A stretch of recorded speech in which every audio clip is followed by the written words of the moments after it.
உத்தமன் காவியா கிட்ட தப்பா நடக்க முயற்சி பண்றாங்க. காவியா தப்பிச்சு ஓடுறாங்க உத்தமன் கிட்ட இருந்து. ரூமை திறந்த உடனே காவியாவோட அப்பா நிக்கிறாங்க.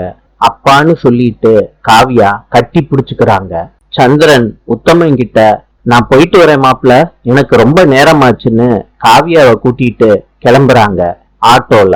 வீட்டுக்கு வந்த உடனே பாட்டிய காவியா கட்டி பிடிச்சுக்கிறாங்க. காவியா ரூமுக்குள்ள வந்து பாட்டி கிட்ட சொல்றாங்க, அப்பாவும் விக்கியும் வரலாட்டி எனக்கு என்ன ஆயிருக்கும் பாட்டி. பாட்டி சொல்றாங்க, நீ வீடு திரும்பினதுக்கு காரணம் சித்தியும் உங்க அப்பாவும் இல்ல. நடந்தத காவியா கிட்ட சொல்றாங்க. ரேவதியும் ராணியும் பாட்டிய வச்சுக்கிட்டு லீலா கிட்ட சொல்றாங்க, உத்தமனுக்கு காவியா மேல இருக்க ஆசையாலதான் உங்களுக்கு டிவி ஃப்ரிட்ஜு எல்லாம் வாங்கி கொடுத்தாரு. இவனை மாதிரி ஆளுகள்லாம் வேலை ஆகுற முடியும்தான் எல்லாம் செய்வாங்க. அப்புறம் உங்க இஷ்டம்னு லீலா கிட்ட ரேவதி சொல்றாங்க.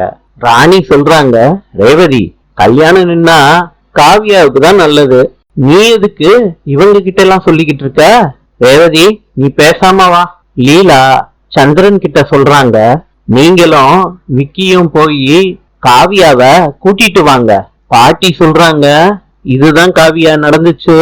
ரேவதியும் ராணியும் தான் நைட்டுன்னு பார்க்காம அலைஞ்சுகிட்டு இருந்துச்சுங்க உனக்காண்டி. அவங்க மாத்திரம் இல்லன்னு வச்சுக்க காவியா, நீ வீடு வந்தே சேர்ந்திருக்க முடியாது.